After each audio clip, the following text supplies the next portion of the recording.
নমস্কার বন্ধুরা, আলপনা সিম্পল লাইফস্টাইলে তোমাদের স্বাগত। আর প্রথমেই কিন্তু তোমাদের কাছে আমি ক্ষমা চেয়ে নিচ্ছি, যেহেতু আমি 5-6 দিন মতন ভিডিও দিতে পারিনি, একটু অসুবিধা থাকাকালীনই ওই জন্য 5-6 দিন আমি ভিডিও দিতে পারিনি। আর আজকে তোমাদের সাথে শেয়ার করব চিকেন মালাই কোপ্তা কারি। খুবই সহজ পদ্ধতি তোমাদের সাথে শেয়ার করব। আর চিকেন মালাই কোপ্তা কারির সাথে কিন্তু আরও একটা অসাধারণ রেসিপি থাকছে। আজকে থাকছে চিকেন মালাই কোপ্তা কারির সাথে নান রেসিপি। খুবই একদম সফটভাবে তোমাদের সাথে নান রেসিপি শেয়ার করব। আর চিকেন মালাই কোপ্তা কারি কী কী উপকরণ লাগছে এই দুটো রেসিপির জন্য চলো দেখে নিই। এখানে নিয়েছি আমি চিকেন, এখানে 700 গ্রাম আমি চিকেন নিয়েছি বোনলেস। এখানে আছে টক দই, এখানে আছে ইস্ট, এখানে আছে ফেস ক্রিম, গোলমরিচ গুঁড়ো, কসুরি মেথি, চালমগজ, এখানে চীনাবাদামটাকে আমি ভিজিয়ে রেখে দিয়েছিলাম আগে থেকে, এখানে আছে নুন, চিনি, খাওয়ার সোডা, পেঁয়াজ কুচোনো, আদা রসুন বাটা। আর এখানে আমি পেঁয়াজটাকে এরকম করে কিছুটা পরিমাণ নিয়েছি আমি ছোটো ছোটো করে কেটে। এখানে আছে ময়দা, মাখন, আর লাগছে কাঁচা লঙ্কা। আর এখানে নানের জন্য নিয়েছি আমি ময়দা, আর লাগছে সাদা তেল। আমি এখানে একটা মিক্সিং জার নিয়েছি, এখানে চিকেনগুলোকে আমি দিয়ে দেবো। আর তোমরা চাইলে এটা দোকান থেকে কিমা করেও আনতে পারো। আর এখানে যে পেঁয়াজটা আমি কুচিয়ে রেখেছিলাম, এখানে পেঁয়াজ কুচুনো দিয়ে দিলাম। এখানে দুখানা আমি বড় সাইজের পেঁয়াজ নিয়েছিলাম। পরিমাণ মতন এখানে নুন দিয়ে নিচ্ছি।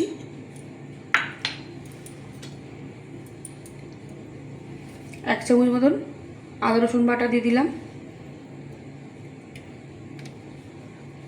আর এখানে অল্প করে কিছু আমি কাঁচা লঙ্কাও দিয়ে দিচ্ছি।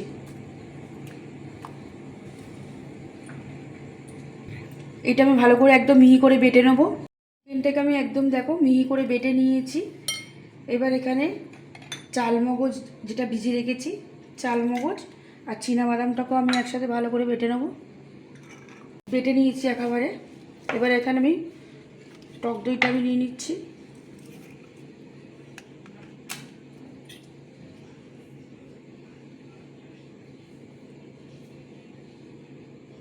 দু চামচ মতন আমি টক দইয়ের মধ্যে ইস্ট দিয়ে দিলাম।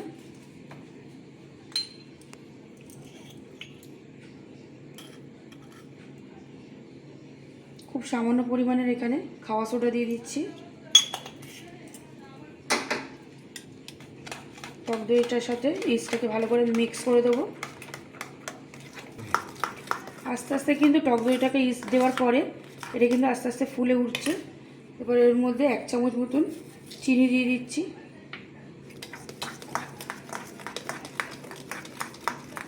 এবার এখানে আমি ময়দাটা মাখার জন্য পরিমাণ মতো নুন দিয়ে দিচ্ছি। আর এখানে সাদা তেল দিয়ে দেবো। এখানে যে টক দইটা আমি রেখেছিলাম, টক দইগুলোও দিয়ে দিলাম।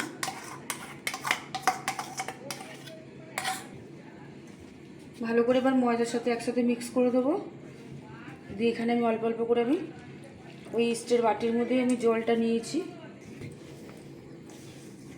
আর এখানে কিন্তু ইস্ট আর টক দইটা দিলে কিন্তু নানটা খুব একদম সফট হবে। আমি সেই জন্যই দুটোই দিয়েছি একসাথে। আর যেরকম আমরা বাড়িতে নর্মাল রুটি পরোটার জন্য ময়দা মাখি, তার থেকে কিন্তু একটু নরমভাবে মাখতে হবে। ময়দাটা দেখো বন্ধুরা, একদম এরকমভাবে আমি মেখেছি, কতটা পরিমাণে নরম হয়েছে। এবার এর মধ্যে একটু আমি সাদা তেল দিয়ে নেবো।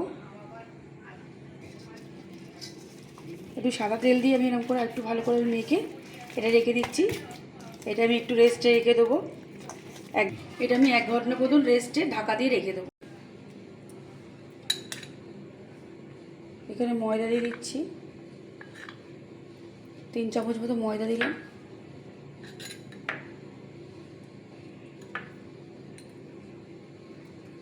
গোলমরিচ গুঁড়ো,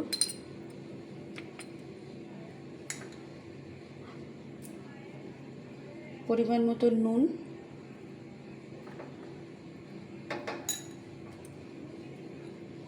এখানে মাখনটা রেখেছিলাম, মাখনটাও দিয়ে দিলাম। দিয়ে ভালো করে একসাথে আমি এগুলোকে মেখে নেব। খুব ভালো করে এটাকে আমি চিকেনটাকে একসাথে মেখে নিয়েছি। তেলটাও গরম হয়ে গেছে। এবার আস্তে আস্তে আমি এখানে ছোটো ছোটো চিকেনগুলো এরকমভাবে বল বল করে আমি দিয়ে দেবো। আর এই সময় কিন্তু গ্যাসের ফ্লেমটাকে একটু মিডিয়াম রাখতে হবে।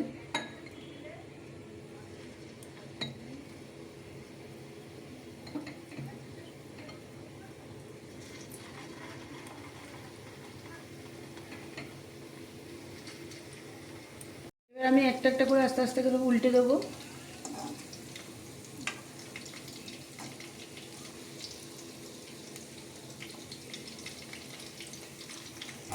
এইভাবে কিন্তু সবগুলো কোপ্তা আমি ভেজে নেব। আর খুব সুন্দর দেখো একদম ফুলে ফুলেও উঠেছে। আর দু পিঠ একদম লাল লাল করে আমি ভেজে তুলে নেব। আর এখানে যে পেঁয়াজ কুচোটা রেখেছি, পেঁয়াজটা কাঁচা লঙ্কাটা আমি একদম ভালো করে বেটে নেব। দু পিঠ কিন্তু খুব লাল করে আমি ভেজে নিয়েছি বলগুলোকে।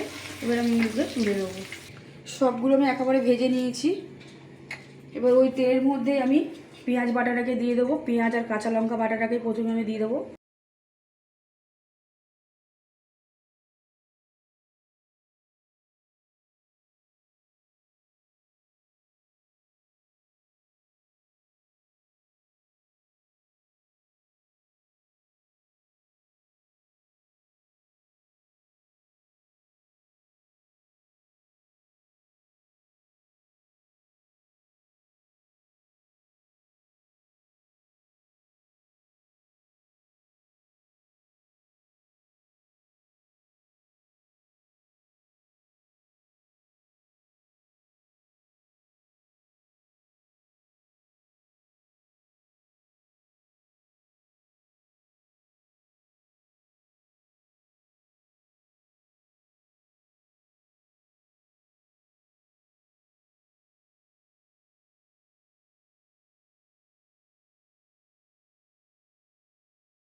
এবার এখানে যে চিকেনের বলগুলো ভেজে রেখেছি ওইগুলো এবার গ্রেভির মধ্যে আমি দিয়ে দেবো।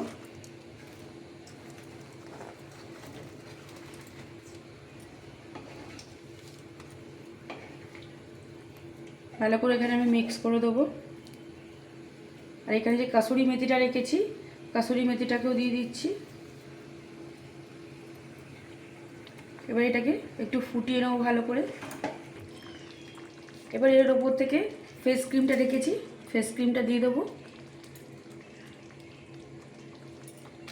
আর তোমাদেরকে আমি গরম মশলাটার কথা আমি আগে থেকে বলিনি, গরম মশলার গুঁড়ো। এখানে কিন্তু আমি গরম মশলার গুঁড়ো একটু অল্প করে দিয়ে দিচ্ছি, দিয়ে আমি এটাকে নামিয়ে নেবো। এবার এখানে আমি নানটাকে করবার জন্য ময়দাটাকে নিয়ে নিয়েছি। আর ময়দাটা কত পরিমাণে নরমও হয়েছে আর রেস্টে রেখে কিন্তু খুব সুন্দরভাবে ফুলেও উঠেছে। এবার এখানে আমি লেচি করে নেব নানের জন্য। আমি এরকম সাইজের লেচি নিচ্ছি। আমি এরকম সাইজের লেচি নিয়েছি।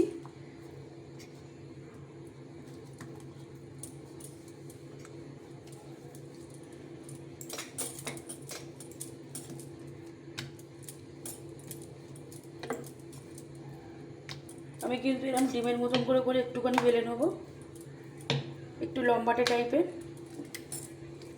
তোমরা চাইলে কিন্তু গোলও করতে পারো।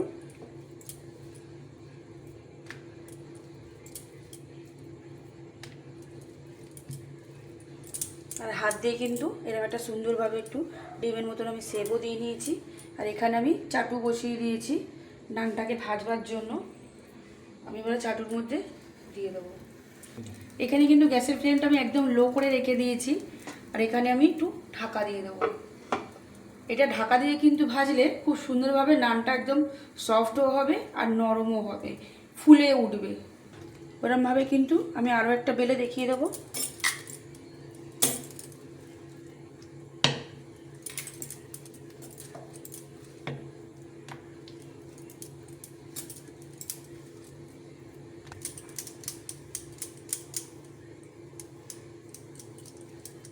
দেখো খুব সুন্দরভাবে কিন্তু ডিমের মতন একটু শেপ দিয়ে নিয়েছি। এবার ঢাকাটাকে আমি খুলে দেবো।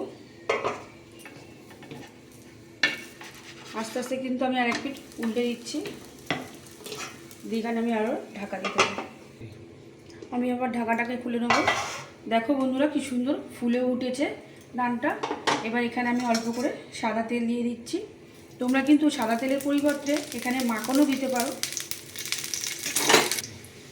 খুব সুন্দরভাবে কিন্তু নানটাকে একদম ফুলে উঠছে। পরিমাণে কিন্তু ফুলেছে, আশা করি তোমরা বুঝতেও পারছো। দারুণ কিন্তু নানটাকে ফুলেছে দেখো বন্ধুরা। এবার এটা হয়ে গেছে, আমি এবার এটাকে নামিয়ে নেবো। দেখলে তো বন্ধুরা দারুণ কিন্তু একটা রেসিপি তোমাদের সাথে শেয়ার করলাম, চিকেন মালাই কোপ্তা কারি। আর তার সাথে হচ্ছে নান রেসিপি। রেসিপিটা বাড়িতে তৈরি করবে, আশা করি কিন্তু তোমাদের দারুণ লাগবে। আর আজকের এই রেসিপিটা যদি ভালো লেগে থাকে তাহলে প্লিজ একটা লাইক কমেন্ট শেয়ার। আর যারা এখনও পর্যন্ত আমার চ্যানেলটাকে সাবস্ক্রাইব করেননি প্লিজ তাদের কাছে অনুরোধ রইল আমার চ্যানেলটাকে সাবস্ক্রাইব করে আমার পাশে থাকার জন্য।